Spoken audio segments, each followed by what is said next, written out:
Om Swastiastu, Assalamualaikum warahmatullahi wabarakatuh. Shalom, Namo Buddhaya. Perkenalkan, nama saya Sepri Sribina Borunebaho, NIM 1912011003. Saya berasal dari Prodi Pendidikan Bahasa dan Sastra Indonesia Universitas Pendidikan Ganesha. Di sini saya akan memaparkan rasional pengembangan kurikulum 2013. Latar belakang ini ialah kurikulum sebagaimana yang ditegaskan dalam pasal 1 ayat 19 Undang-Undang Nomor 20 Tahun 2003 ialah seperangkat rencana dan pengaturan mengenai tujuan, isi, dan bahan pelajar, serta cara yang digunakan sebagai pedoman penyelenggara kegiatan pembelajaran untuk mencapai tujuan pendidikan tertentu.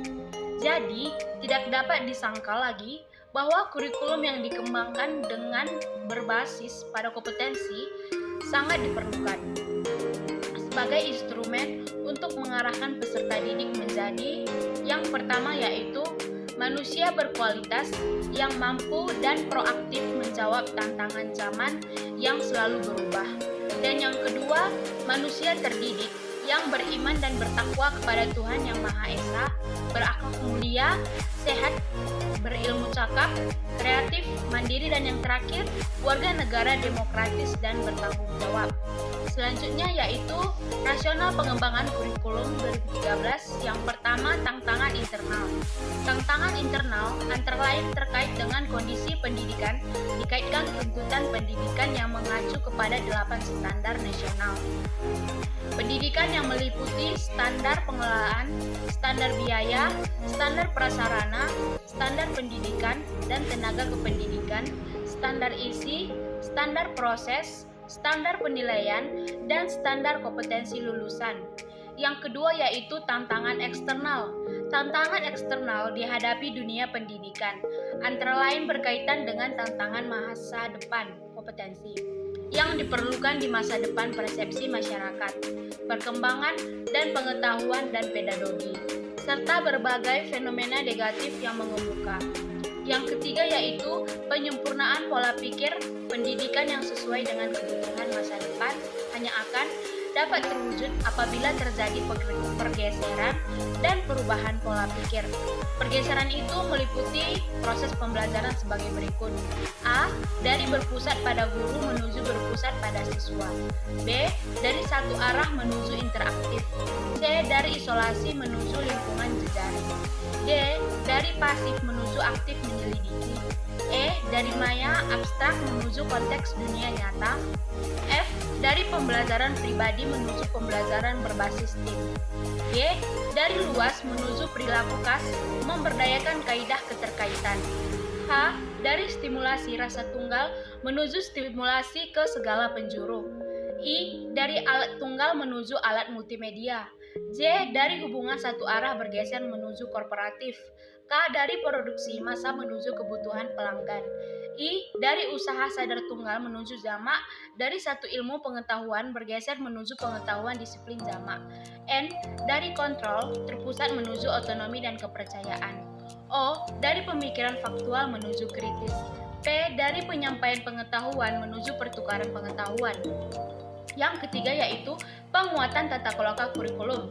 Penyusunan kurikulum dimulai dengan menetapkan standar kompetensi lulusan berdasarkan kesiapan peserta didik, tujuan pendidikan nasional, dan kebutuhan setelah kompetensi ditetapkan.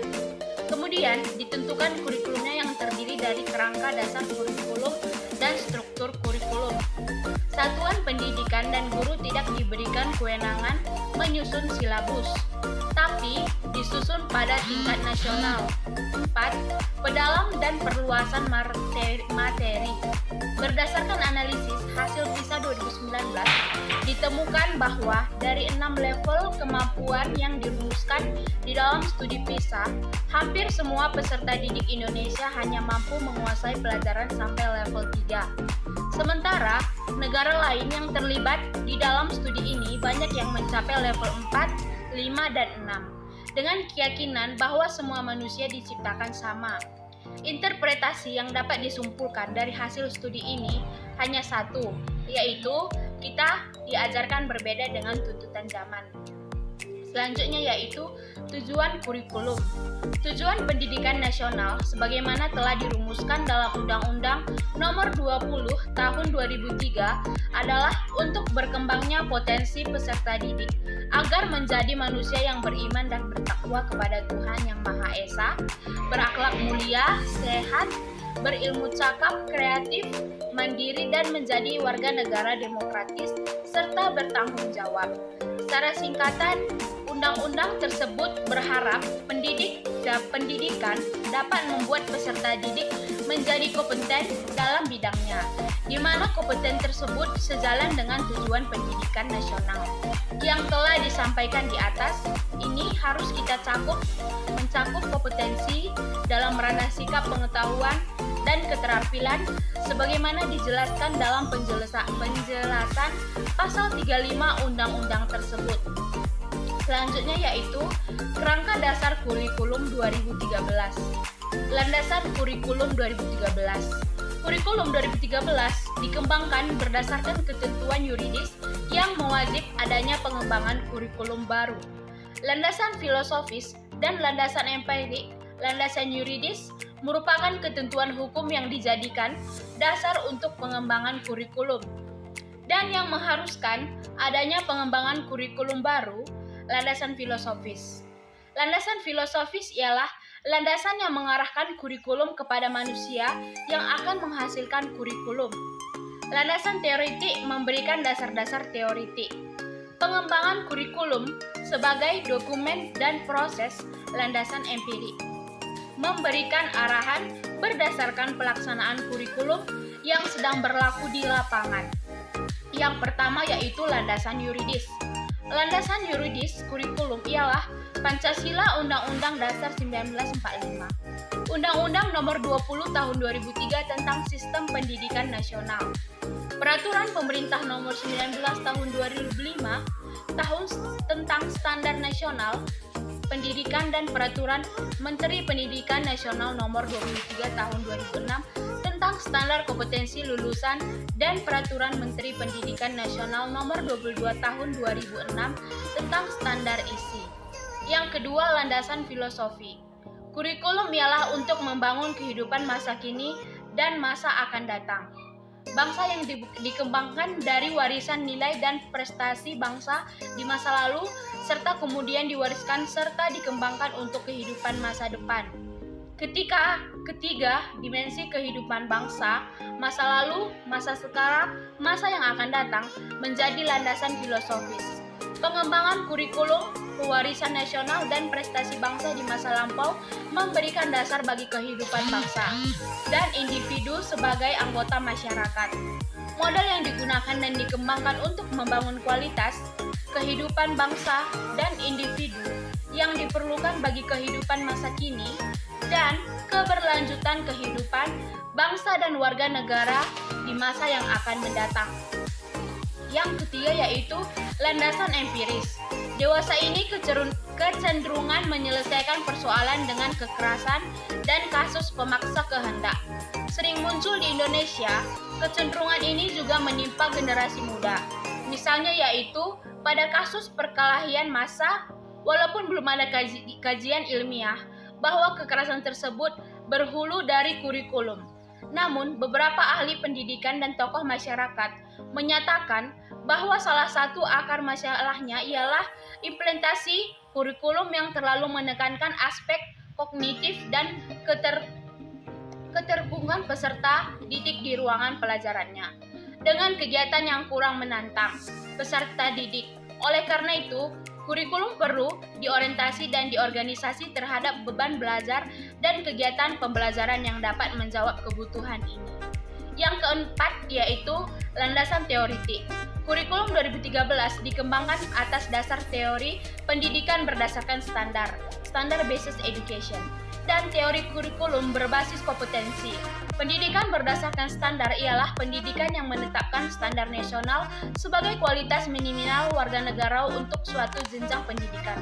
Standar bukan kurikulum, dan kurikulum dikembangkan agar peserta didik mampu mencapai kualitas standar nasional atau di atasnya. Standar kualitas nasional nasional dinyatakan sebagai standar kompetensi lulusan hasil dari pengalaman belajar tersebut adalah hasil belajar peserta didik yang menggambarkan manusia dengan kualitas yang dinyatakan dalam SKL. Karakteristik kurikulum 2013 ialah kurikulum berbasis kompetensi atau outcomes-based curriculum dan. Oleh karena itu, pengembangan di kurikulum diarahkan pada pencapaian kompetensi yang dirumuskan dari SKL. Keberhasilan kurikulum diartikan sebagai pencapaian kompetensi yang dirancang dalam dokumen kurikulum oleh seluruh peserta didik. Kompetensi untuk kurikulum 2013 dirancang sebagai berikut. Yang pertama, isi atau konten kurikulum kompetensi dinyatakan dalam bentuk kompetensi inti atau KI, kelas dan dirinci lebih lanjut dalam kompetensi dasar atau KD, mata pelajaran. Yang kedua, kompetensi inti, gambaran secara kategorial mengenai kompetensi dalam aspek sikap pengetahuan dan keterampilan kognitif dan psikomotor yang harus dipelajari peserta didik untuk suatu jenjang sekolah, kelas, dan mata pelajaran. Yang keempat yaitu kompetensi inti dan kompetensi dasar. Kompetensi dasar yang dipelajari peserta didik untuk suatu tema untuk SD dan untuk mata pelajaran di kelas tertentu, untuk SMP, MTS, SMA. Dan yang kelima, kompetensi inti menjadi unsur organisatoris kompetensi dasar, yaitu semua KD dan proses pembelajaran dikembangkan untuk mencapai kompetensi dalam kompetensi inti. Yang keenam, kompetensi dasar yang dikembangkan didasarkan pada prinsip akumulatif saling memperkuat atau reinforcement dan memperkaya ataupun enriched antara mata pelajaran dan jenjang pendidikan atau organisasi horizontal dan vertikal. Yang ketujuh, silabus dikembangkan sebagai rancangan belajar untuk satu tema, yaitu SD atau satu kelas dan satu mata pelajaran maupun SMP, SMA, SMK. Dalam silabus tercantum seluruh KD untuk tema mata pelajaran di kelas tersebut. Yang kedelapan, rencana pelaksanaan pembelajaran dikembangkan dari setiap KD yang untuk mata pelajaran di kelas tersebut. Proses pembelajarannya ialah yang pertama, pembelajaran intrakurikuler didasarkan prinsip sebagai berikut. A. Proses pembelajaran intrakurikuler adalah proses pembelajaran yang berkenaan dengan mata pelajaran dalam struktur kurikulum dilakukan di kelas, sekolah, dan masyarakat. Yang B. Proses pembelajaran di SD berdasarkan tema, sedangkan di SMP, SMA, dan SMK berdasarkan rencana pelaksanaan pembelajaran yang dikembangkan guru. C. Proses pembelajaran didasarkan atas prinsip pembelajaran siswa aktif untuk menguasai kompetensi dan kompetensi inti pada tingkat yang memuaskan ataupun expected. D.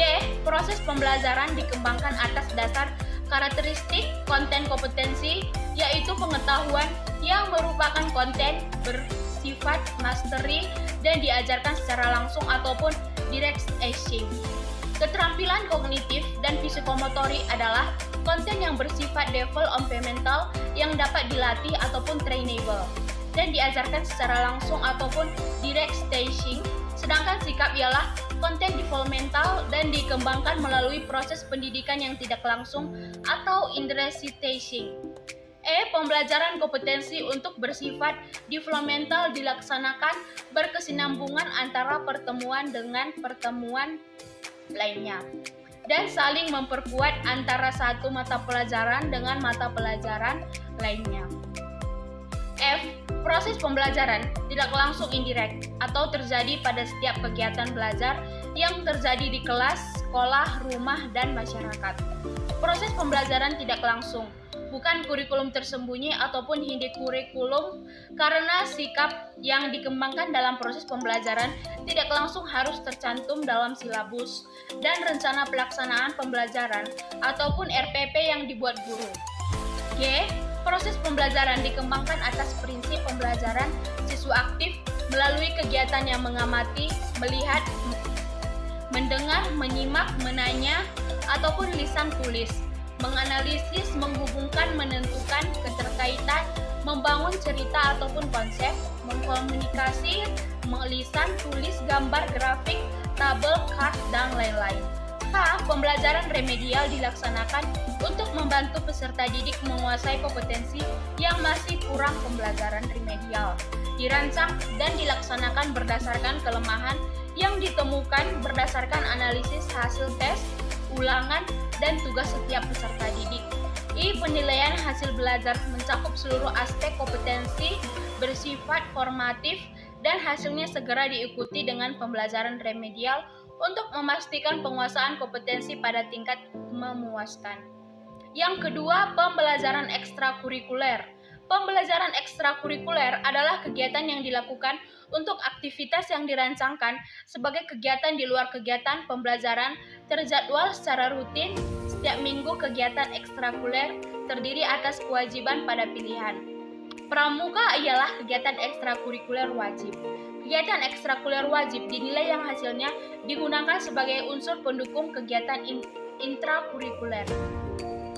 Prinsip dari pengembangan kurikulum 2013 ialah yang pertama, kurikulum bukan hanya merupakan sekumpulan daftar mata pelajaran, karena mata pelajaran hanya merupakan sumber materi pembelajaran untuk mencapai kompetensi. Yang kedua, kurikulum didasarkan pada standar kompetensi lulusan yang ditetapkan untuk satuan pendidikan, jenjang pendidikan, dan program pendidikan. Sesuai dengan kebijakan pemerintah mengenai wajib belajar 12 tahun, maka standar kompetensi lulusan yang menjadi dasar pengembangan kurikulum ialah kemampuan yang harus dimiliki peserta didik setelah mengikuti proses pendidikan selama 12 tahun. Yang ketiga, kurikulum didasarkan pada model kurikulum berbasis kompetensi. Model kurikulum berbasis kompetensi ditandai oleh pengembangan kompetensi berupa sikap, pengetahuan, keterampilan berpikir, keterampilan psikomotorik yang dikemas dalam berbagai mata pelajaran.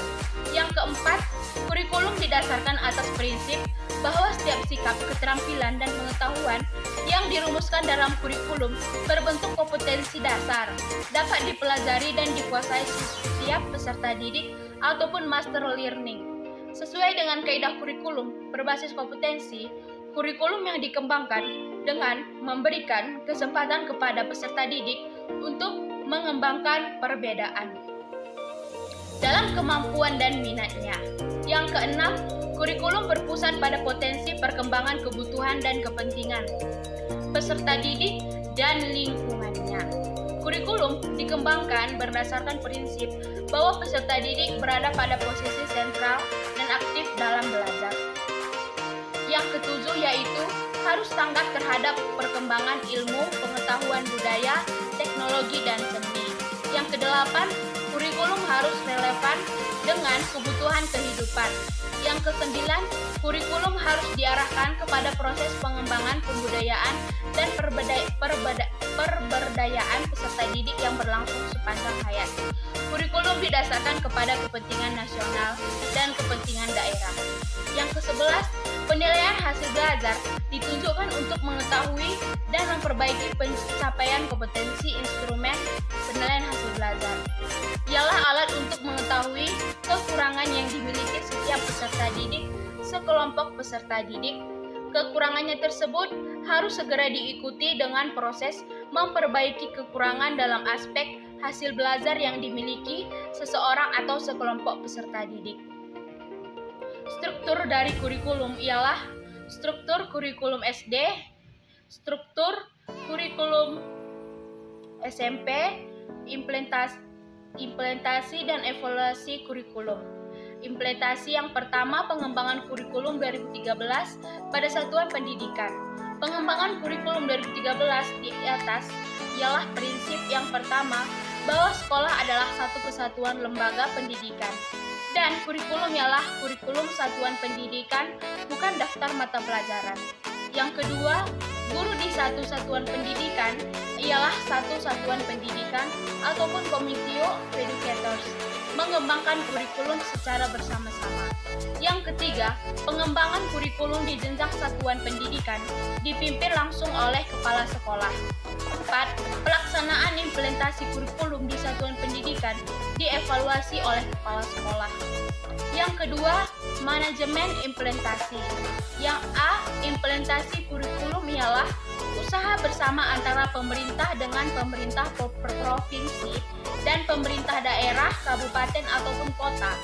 B, pemerintah bertanggung jawab dalam mempersiapkan guru dan kepala sekolah untuk melaksanakan kurikulum. C, pemerintah bertanggung jawab dalam melaksanakan ataupun melakukan evaluasi pelaksanaan kurikulum secara nasional. D, pemerintah provinsi bertanggung jawab dalam melakukan supervisi dan evaluasi terhadap pelaksanaan kurikulum provinsi terkait. E, pemerintah kabupaten ataupun kota bertanggung jawab dalam memberikan bantuan profesional kepada guru dan kepada kepala sekolah dalam melaksanakan kurikulum di kabupaten ataupun kota yang terkait.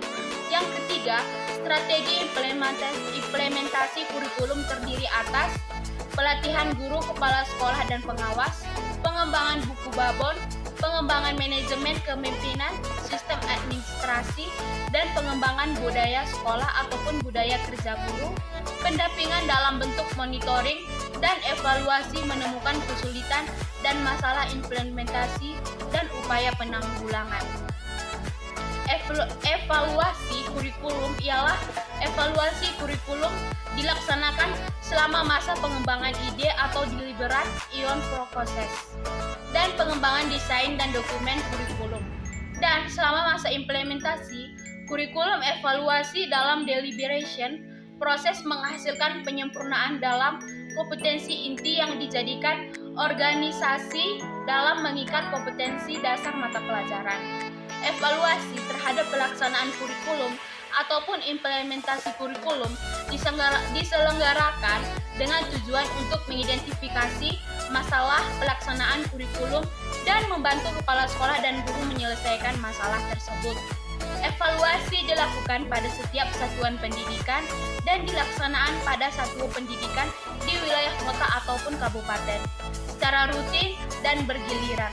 Hasil evaluasi dilakukan sebagai bahan untuk memperbaiki kelemahan kurikulum agar lebih efektif lagi di masa yang akan datang.